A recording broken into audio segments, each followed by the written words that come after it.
Hi guys, it's Sylvie again, and we're back with Wicked. I'm going to be reading you the third chapter, The Birth of a Witch, in the first section of Munchkinlanders. It was nearly evening by the time Frex had worked up the courage to enter the ramshackle hamlet of Rush Margins. He was in a deep sweat. He hit his heels to the ground and pumped his clenched fists, and called out in a hoarse, carrying tone. Hist, O ye of small confidence, gather while ye may, for temptation is abroad to try ye sorely. The words were archaic, even ridiculous, but they worked. Here came the sullen fishermen, dragging their empty nets up from the dock. Here came the subsistent farmers, whose hard scrabble plots had borne little during this dry year. Before he had even begun, they all looked guilty as sin. They followed him to the rickety steps of the canoe repair house. Frex knew that everyone expected this evil clock to arrive at any instant. Gossip was as contagious as the plague. He yelled at them for their thirsty anticipation. Ye are dull as toddlers, reaching their hands to touch the pretty embers. Ye are as if spawn of dragon womb, ready to suck on teats of fire. These were time-worn, scriptural imprecations, and they fell a little flat tonight. He was tired, and not at his best. "Brother Frexbar," said Buffy, the mayor of Rush Margins, "could you perhaps tone down your harangue until we get a chance to see what fresh new form temptation might take?" "You have no mettle to resist new forms," said Frex, spitting. "Haven't you been our able teacher these several years?" said Buffy. "We've hardly had such a good chance to prove ourselves against sin. We're looking forward to the spiritual test of it all." The fisherman laughed and jeered, and Frex intensified his glower, but at the sound of unfamiliar wheels in the stony ruts of the road, they all turned their heads and fell silent. He had lost their attention before he had gotten started. The clock was being drawn by 4 horses and escorted by the dwarf and his cohort of young thugs. Its broad roof was crowned by the dragon, but what a beast! It looked poised as if ready to spring, as if indeed invested with life. The skin of the house was decorated in carnival colors, burnished with gold leaf. The fisherman gaped as it drew near. Before the dwarf could announce the time of the performance, before the crowd of youths could draw out their clubs, Frex leaped on the lower step of the thing, a fold-down stage on hinges. Why is this thing called the clock? The only clock face it has is flat, dull, and lost in that distracting detail. Furthermore, the hands don't move. Look and see for yourselves. They're painted to remain at 1 minute before midnight. All you'll see here is mechanics, my friends. I know this for a fact. You'll see mechanical cornfields growing, moons waxing and waning, a volcano to spew a soft red cloth done up with black and red sequins. With all this tick-tocky business, why not have a pair of circulating arms on the clock face? Why not? I ask you. I'm asking you. Yes, you, Garnet, and you, Stoy, and you, Perippa. Why no real clock here? They were not listening, Garnet and Stoy and Perippa, nor were the others. They were too busy staring in anticipation. The answer, of course, is that the clock isn't meant to measure earthly time, but the time of the soul, redemption and condemnation time. For the soul, each instant is always a minute short of judgment. 1 minute short of judgment, my friends. If you died in the next 60 seconds, would you want to spend eternity in the suffocating depths reserved for idolaters? "Awful lot of noise in the neighborhood tonight," said someone in the shadows, and the spectators laughed. Above Frex, he whirled to see. From a little door had emerged a small, yapping puppet dog, its hair dark and as tightly curled as Frex's own. The dog bounced on a spring, and the pitch of its chatter was annoyingly high. The laughter grew. Evening fell harder, and it was less easy for Frex to tell who was laughing. Who now was shouting for him to move aside so they could see. He wouldn't move, so he was bundled unceremoniously from his perch. The dwarf gave a poetic welcome. "All our lives are activity without meaning. We burrow rat life into life, rat-like into life, and we squirm rat-like through it, and rat-like we are flung into our graves at the end. Now and then, why shouldn't we hear a voice of prophecy, or see a miracle play? Beneath the apparent sham and indignity of our rat-like lives, a humble pattern and meaning still applies. Come nearer, my good people, and watch what a little extra knowledge agores for your lives. The time dragon sees beyond, and before, and within the truth of your sorry span of years. Look at what it shows you. The crowd pushed forward. The moon had risen, its light like the eye of an angry, vengeful god. Give over, let me go, Frex called. It was worse than he had thought. He had never been manhandled by his own congregation.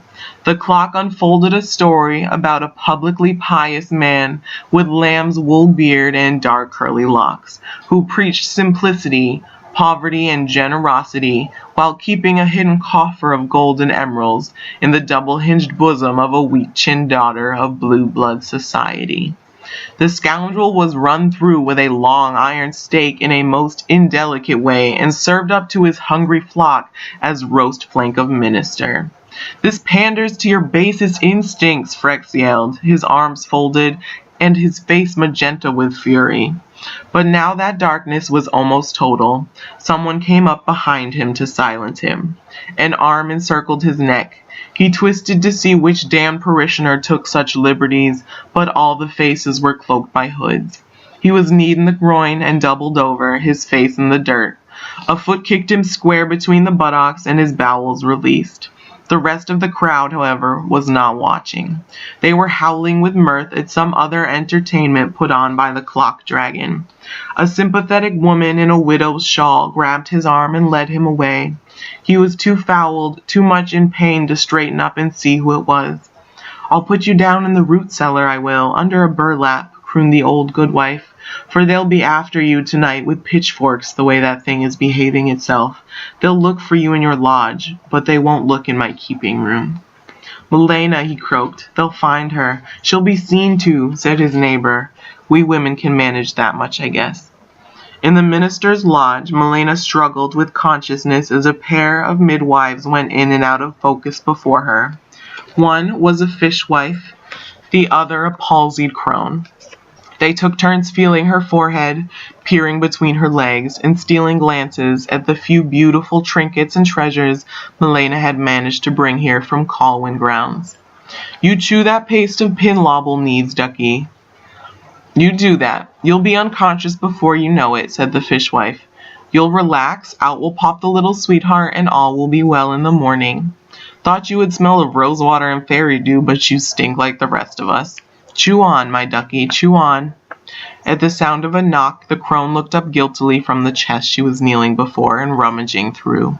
She let the lid close with a bang and affected a position of prayer, eyes closed. "Enter," she called.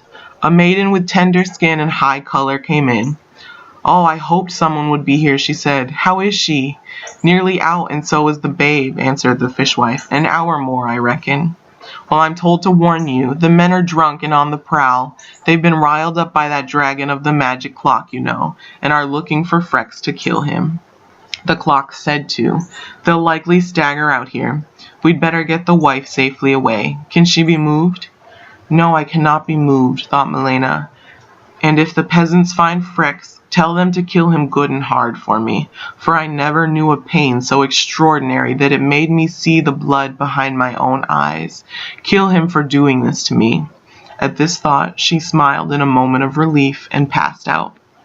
"Let's leave her here and run for it," said the maiden. "The clock said to kill her too, and the little dragon she's going to give birth to. I don't want to get caught." "We've got our own reputations to uphold," said the fishwife. "We can't abandon the fancy lady thing in mid-delivery. I don't care what any clock says." The crone, her head back in the chest, said, "Anyone for some real lace from Gillikin?" "There's a hay cart in the lower field, but let's do it now," said the fishwife. "Come, help me fetch it. You, old mother hag, get your face out of the linens and come dampen this pretty pink brow. Right-o, now we go." A few minutes later, the crone, the wife, and the maiden were trundling the hay cart along. a rarely used track through the spindles and brackens of the autumn wood. The wind had picked up. It whistled over the trees' foreheads of the cloth hills. Milena, sprawled in blankets, heaved and moaned in unconscious pain. They heard a drunken mob pass with pitchforks and torches, and the woman still stood silent and terrified, listening to the slurred curses.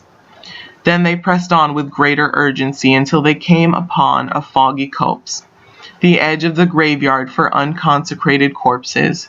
Within it they saw the blurred outlines of the clock. It had been left here for safekeeping by the dwarf. No fool he. He could guess this particular corner of the world was the last place jumpy villagers would seek tonight. The dwarf and his boykins were drinking in the tavern too, said the maiden breathlessly. There's no one here to stop us. The crone said, so you've been peering in the tavern windows at the men, you slut? She pushed open the door in the back of the clock. She found a crawl space. Pendulums hung ominously in the gloom.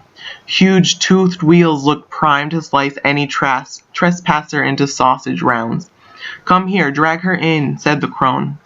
The night of torches and fog gave way at dawn to broad bluffs of thundercloud, dancing skeletons of lightning. Glimpses of blue sky appeared briefly, though sometimes it rained so hard that it seemed more like mud drops falling than water. The midwives, crawling on hands and knees out of the back of the clock wagon, had their little discharge at last. They protected the infant from the dripping gutter. Look, a rainbow, said the senior, bobbing her head. A sickly scarf of colored light hung in the sky. What they saw, rubbing the caul of blood off the skin, was it just a trick of the light? After all, following the storm, the grass did seem to throb with its own color. The roses zinged and hovered with crazy glory on their stems. But even with these effects of light and atmosphere, the midwives couldn't deny what they saw. Beneath the spit of the mother's fluids, the infant glistened a scandalous shade of pale emerald. There was no wail, no bark of newborn outrage. The child opened its mouth, breathed, and then kept its own counsel. Whine, you fiend, said the crone. It's your first job. The baby shirked its obligations. Another willful boy, said the fishwife, sighing. Shall we kill it? Don't be so nasty to it, said the crone. It's a girl. Ha, said the bleary-eyed maiden. Look again. There's the weather vane. For a minute they were in disagreement, even with the child naked before them. Only after a second and third rub was it clear that the child was indeed feminine. Perhaps in labor some bit of organic effluvia had become caught and quickly dried in the cloven place. Once toweled, she was observed to be prettily formed, with a long, elegant head, forearms nicely turned out, clever pinching little buttocks, cunning fingers with scratchy little nails, and an undeniable green cast to the skin.